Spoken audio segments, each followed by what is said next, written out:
ఇండియాలో స్టాంపేడ్ జరిగిన ప్రతిసారి మనం అందరం చాలా హర్ట్ అవుతాం, చాలా ఫీల్ అవుతాం. కాకపోతే దీనికి మెయిన్ రీజను గవర్నమెంట్ అని మనం అనుకుంటాం. ఈ స్టాంపేడ్ జరిగిన ప్రతిసారి కొన్ని వందల మంది చనిపోతున్నారు, వందల మంది బాధపడుతున్నారు. దీనికి రీజను గవర్నమెంటే మనం అనుకుంటాం. కాకపోతే గవర్నమెంట్ ఒక 20% అయితే మిగతా 80% మన వల్ల జరుగుతున్నాయి స్టాంపేడ్లు. దానికి రీజన్ ఏంటంటే జనాల్లో చనిపోయిన ఒక సివిక్ సెన్స్ లేకపోవడం వల్ల. మీకు తెలుసు ఉంటుంది, రీసెంట్గా ఆంధ్రప్రదేశ్లోని శ్రీకాకుళం డిస్టిక్లోని కాశీబుగ్గ అనే ఏరియాలోని మన తిరుమల వెంకటేశ్వర స్వామి దేవాలయంలో జరిగిన స్టాంపేడ్ గురించి మాట్లాడుకోవాలంటే ఎట్టి పరిస్థితుల్లోని స్కిప్ చేయకుండా లాస్ట్ వరకు చూడండి.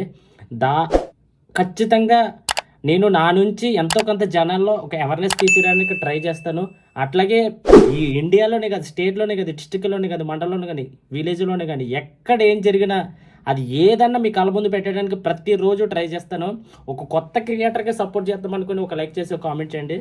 ఓకే, మ్యాటర్లోకి వెళ్తే కనుక మన ఇండియాలోని సివిక్ సెన్స్ ఎంత దరిద్రంగా ఉంటుందంటే, ఒక క్రికెటర్ వస్తున్నాడంటే అక్కడికి అక్కడ క్రికెట్ వస్తున్నారంటే జనాలు వస్తారని తెలుసు, అక్కడ ఎలా ఉంటుందో తెలియదు, ఏం జరుగుతుందో తెలియదు, అయినా పోతాం. స్టాంపేడ్ జరిగితే ప్రాణాలు కోల్పోతాయి. ఒక పొలిటీషియన్ వస్తున్నాడంటే చాలు మందలుగా పారిపోతాం, అక్కడ ఎలా ఉండదో తెలియదు కూడా, అక్కడ కూడా స్టాంపేడ్ జరిగితే ప్రాణాలు పోతాయి. అలాగే విధంగా ఒక సినిమా థియేటర్లోని మంది ఒక హీరో వస్తున్నాడని తెలిసి కూడా మందలుగా పోయి అక్కడ స్టాంపేడ్ జరిగితే ప్రాణాలు పోతాయి.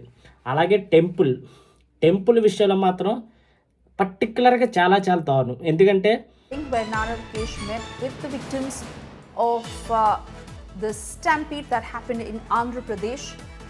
9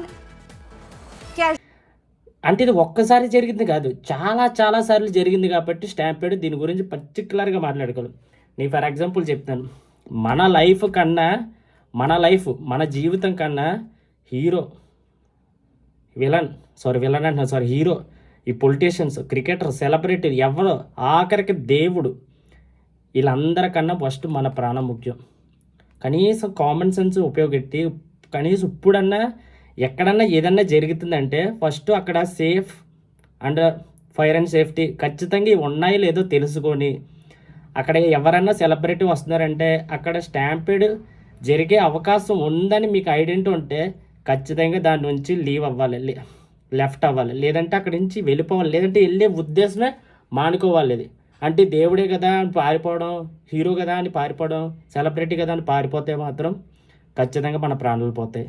మన ప్రాణం కన్నా ఏది ఇంపార్టెంట్ కాదు. ఓకే, మ్యాటర్లోకి వెళ్తే కనుక శ్రీకాకుళంలోని కాశీబుగ్గ అనే ఏరియాలోని ఒక ప్రైవేటు దేవస్థానం అయితే ఉంది. నీకు ప్రతిదీ చెప్తాను, ప్రైవేట్ దేవస్థానం ఉంది. అక్కడ ఏంటంటే మన రీసెంట్గా కార్తీక మాసం సందర్భంగా తిరుమల వెంకటేశ్వర స్వామిలోని భక్తులు అందరూ వెళ్తున్నారంట. అక్కడ యాక్చువల్గా 5,000 పీపుల్స్ వస్తారనుకున్నారు, కాకపోతే అక్కడ దాదాపుగా 25,000 పీపుల్స్ వచ్చారంట. దానికి సరైన ప్లానింగ్ లేదు. ఎందుకంటే అది గవర్నమెంట్ది కాదు, ఒక ప్రైవేట్. హరిముఖంద గారు ఒక మాట అంటారు, అది ఇంతమంది చనిపోయారు కదా దానికి కారణం మీరేనా అని అడిగితే ఒక రిపోర్టర్ దానికి సింపుల్గా, ఇంతమంది మృతికి మీరు కారకులు కాదా? నాకే సంబంధం, నిర్ణయం కాదకుండా ఎవరు కారకులు అంటారు? నువ్వు నాకే సంబంధం అయ్యా. నేను గుడి కట్టాను, అందరూ వస్తారు, దేవుని దర్శిస్తారు, ఈ మృతికి కారకుడు నేనా? ఎవరే మాట్లాడదు సార్ చెప్తాడు, నేనెందుకు కారణం అవుతాను? వాళ్ళు వచ్చారు, వాళ్ళు చనిపోయారు, దేవుని చూద్దామని వచ్చారు, చనిపోయారు.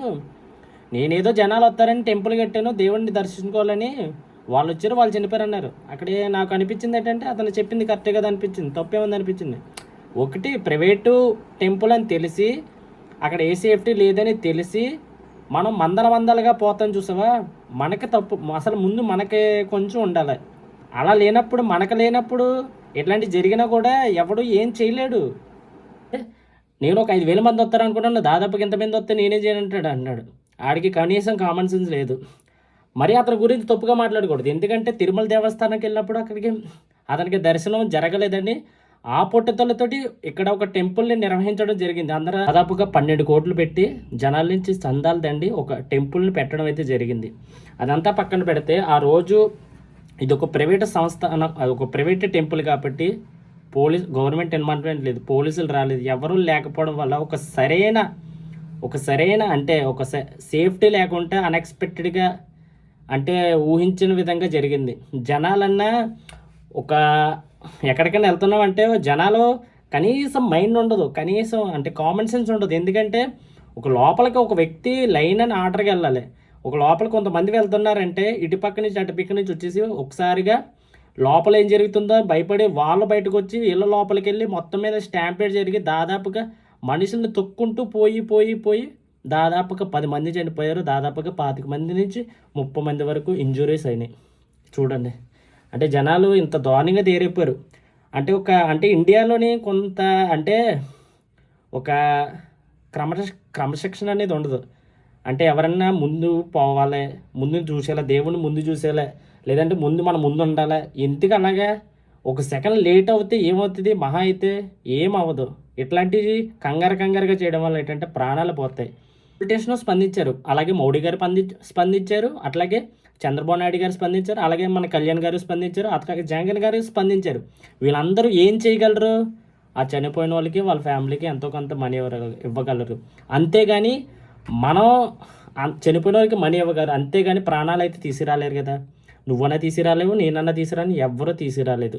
ఇట్లాంటి జరగకుండా ఉండాలంటే గవర్నమెంట్ ఖచ్చితంగా సేఫ్టీ చూసుకోవాలి. అట్లాగే మనం కూడా ఎంత సేఫ్టీ చూసినా కూడా అంటే ఒక సివిక్ సెన్స్ లేకుండా ప్రవర్తిస్తే మాత్రం ఎంత సేఫ్. అలాగే ఒక క్రికెట్ స్టేడియంలోని ఒక క్రికెటర్ చూడడానికి దాదాపుగా అక్కడ ఏ సెక్యూరిటీ లేకుండా జనాలు పొలవులు మళ్ళీ దాదాపుగా 5 నుంచి 6 మంది వరకు చనిపోయారు.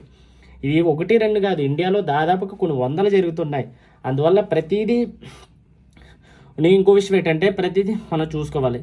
అలాగే ఒక గవర్నమెంట్ టెంపుల్ ఉందంటే ఖచ్చితంగా గవర్నమెంట్ ఎంతో కొంత safety and fire and safety ఖచ్చితంగా చూసుకుంటుంది.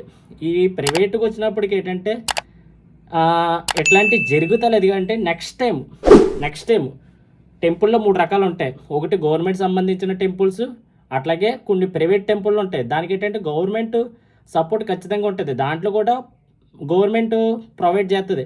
ఇంకా కంప్లీట్గా ప్రైవేట్ టెంపుల్స్ ఉంటాయి. అవి ఏంటంటే గవర్నమెంట్ ఏమి ప్రొవైడ్ చేయదు. అందువల్ల ఏంటంటే ఇట్లాంటివి జరుగుతుంటాయి. నెక్స్ట్ టైం ఇవి రిపీట్ కాకుండా ఉండాలంటే ఖచ్చితంగా జనాల్లోని సివిక్ సెన్స్ ఉండాలి. అట్లాగే ఇట్లాంటి ప్రైవేట్ ఏమైనా జరుగుతున్నాయంటే ఖచ్చితంగా దానికి గవర్నమెంట్ సరైన దృష్టి పెట్టి దానికి ఎంతో కొంత అక్కడ సేఫ్టీ ఇస్తే కానీ అక్కడ ఏమీ అలౌ చేయకూడదు. అలౌ చేస్తే కనుక ఇట్లాంటివి జరుగుతుంటాయి. అట్లా విధంగా గవర్నమెంట్ ఎంత చేసినా మనం మన వల్ల జరుగుతాయి కాబట్టి చెప్తున్నాను. మనం సక్రమంగా లేకపోతే ఇష్టం వచ్చినట్టు జనాల మీద ఎక్కేసి ఇష్టం వచ్చినట్టు ఏదేదో చేస్తుంటే కనుక ఖచ్చితంగా మన ప్రాణాలే పోతాయి, ఎవరి ప్రాణాలు పోవు. అట్లీస్ట్ ఇప్పుడన్నా జనాలు కొంచెం కామన్ సెన్స్ పెంచుకొని ఇష్టం వచ్చినట్టు తిరగడం కాదు. ఇక్కడే కాదు, ఇష్టం వచ్చినట్టు బయట చెత్త వేస్తారు, ఇష్టం వచ్చినట్టుగా వల్గరగా ఉమ్ములేస్తారు, టాయిలెట్లు వేస్తారు, ఏదేదో చేస్తుంటారు. ఇది కొంచెం మారితేనే కంట్రీ బాగుంటుంది, మనం బాగుంటాం. ఇవి ఎన్ని రోజులు ఇలాగున్నా కూడా ఇంకా ఇట్లాగే జరుగుతూ ఉంటాయి. పర్టికులర్గా ఇవి జరగకుండా ఉండాలంటే ఫస్ట్ మనం అక్కడ సేఫ్గా ఉందా లేదా అది చూసుకోవాలి. లేదంటే వెళ్ళడం మనకి అంత ఇంపార్టెంట్ అనుకుంటే సేఫ్గా ఉందో లేదో చూసుకో. లేదు అనుకుంటే అక్కడ నీకు కొంచెం డేంజర్గా ఉన్నట్టు అనిపించినా కూడా నువ్వు ఖచ్చితంగా లెఫ్ట్ అవ్వాలి. లేదంటే ఖచ్చితంగా ప్రాణాలు పోతాయి. అది ఊహించుకొని ఓకే, ఇంతవరకు మన వీడియో చూసారంటే ఖచ్చితంగా నా వీడియో ఎంతో కొంత నచ్చే ఉంటుంది. నచ్చకపోతే ఒక కొత్త క్రియేటర్గా సపోర్ట్ చేద్దాం అనుకొని ఒక లైక్ చేసి సబ్స్క్రైబ్ చేయండి. నెక్స్ట్ వీడియోలో మళ్ళీ కలుద్దాం. జై హింద్.